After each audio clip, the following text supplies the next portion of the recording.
My name is Hannah Andrews, the first daughter of Judith Andrews and the late Mr. Andrew Chike, a man whose death left a hole not only in our hearts but in our entire existence. He had been the pillar of our home, the steady voice that calmed storms, the hand that held us firm. But when death took him, it did not come alone. It came dragging behind it debts, unpaid bills, and promises he never had the chance to fulfill. We became the family of shame overnight. I was 17 when Papa died. I had two younger sisters, Naomi, barely 15 and soft-hearted, and Grace, who was only 9 but carried questions far older than her age.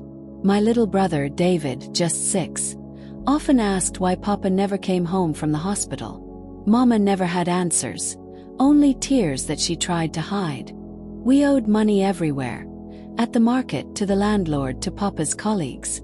Mama tried selling vegetables by the roadside, but the profit was barely enough to keep us fed. Then the insults started.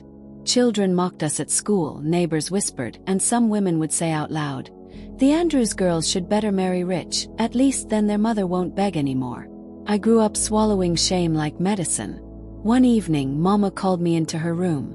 The kerosene lantern flickered against cracked walls. She sat on the edge of the bed, her eyes red and swollen from crying. "Hannah," she whispered, avoiding my gaze. "There's a way out." A man came to see me. His name is Benjamin Dyke, a wealthy businessman.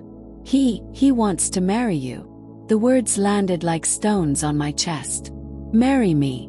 Mama, I'm 17. He says he'll wait until you turn 18, but he wants to observe you for a week first. He promises not to touch you until after the wedding rites." "Hannah, please," her voice broke. "He said he will clear all our debts. This is our only chance." I stared at her, my whole body trembling. "Do you love him, Mama?" I asked bitterly. He turned away. "Love cannot pay school fees. Love cannot buy food. Sometimes we must sacrifice one to save many. If you do this, your sisters and brother will live. We will finally breathe." I wanted to scream. I wanted to run. But I saw Naomi's thin arms, Grace's worn-out shoes, David's hungry eyes, and I stayed quiet. Benjamin moved me into his mansion for observation. Every room sparkled with wealth I had never seen before, but I felt like a prisoner, a lamb led to slaughter. The first day, he asked me to serve him food. The second, he asked me to walk with him in the garden. The third, he bought me tight, expensive dresses I didn't want. Through it all, he kept his promise not to touch me. I counted down the days, praying for escape. On the 5th day, Mama rushed into the mansion, her face lit with the first true smile I had seen in years. "Hannah, God has answered us," she cried. "Your father's company is rewarding pioneering staff who contributed to its foundation. They called me today. Your father's name is on the list. They're giving us $10,000. Gasp. 10,000. Enough to pay debts, school fees, and even start Mama's business. For the first time, hope bloomed in my chest. But I saw something shift in Benjamin's eyes. His smile faltered. He excused himself quickly. That night I could not sleep. Benjamin invited me to his private dining room. "Drink this wine," he insisted. "Tonight we celebrate." I refused at first, but he pressed until I gave in. The taste was bitter, but exhaustion pulled me under. When I woke, my body ached. My thighs were wet with blood. My clothes were torn. I knew instantly what had been stolen. I screamed until my voice cracked. Mama burst in, her eyes wide with horror. I could not even speak, only point to the blood. She wailed like a wounded animal, holding me as I shook violently.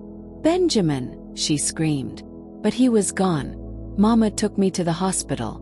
The doctors confirmed what I already knew. Then she called the police. Benjamin was arrested and charged with rape. The newspapers carried the scandal. "Wealthy businessman violates minor." People who once mocked us now whispered in pity. But pity could not heal me. The courtroom was cold. Every stare felt like a dagger. Reporters scribbled in notepads. Villagers whispered from the back.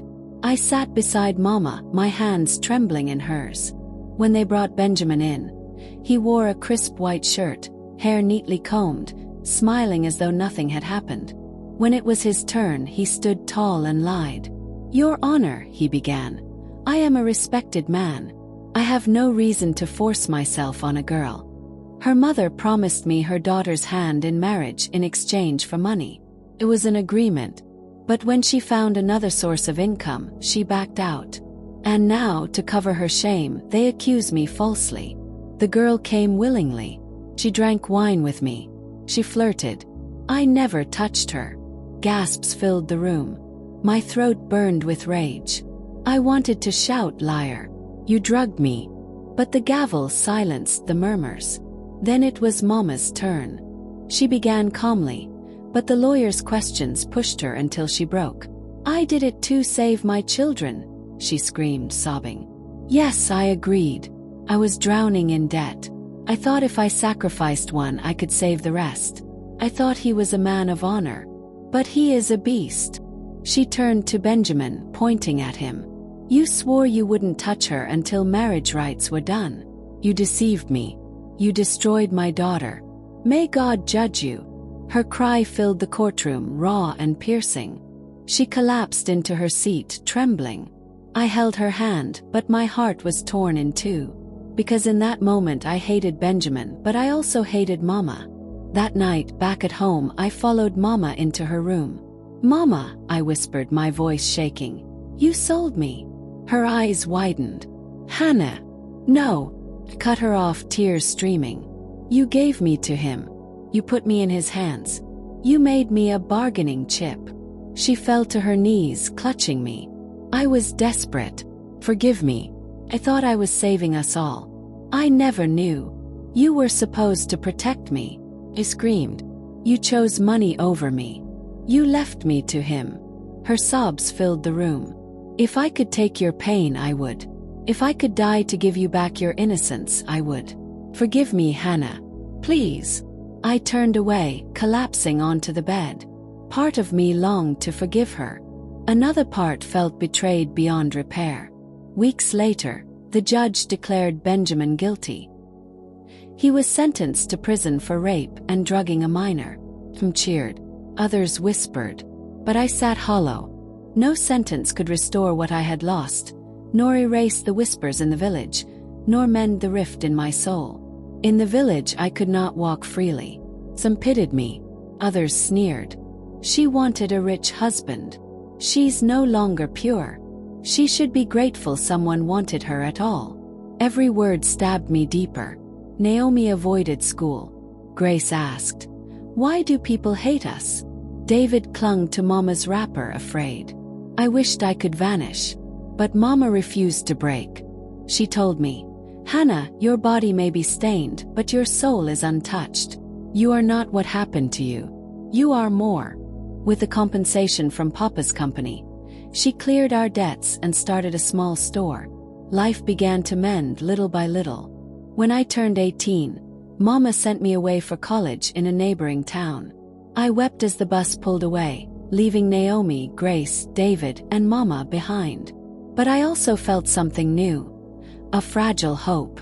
Desperation can push people into dangerous choices, but silence and compromise in the face of injustice only deepen wounds. True healing begins when we confront betrayal, seek justice, and refuse to let shame define us. Protecting the vulnerable must always come before the lure of wealth or survival. Don't forget to like, comment, and subscribe for more health-felt stories like this.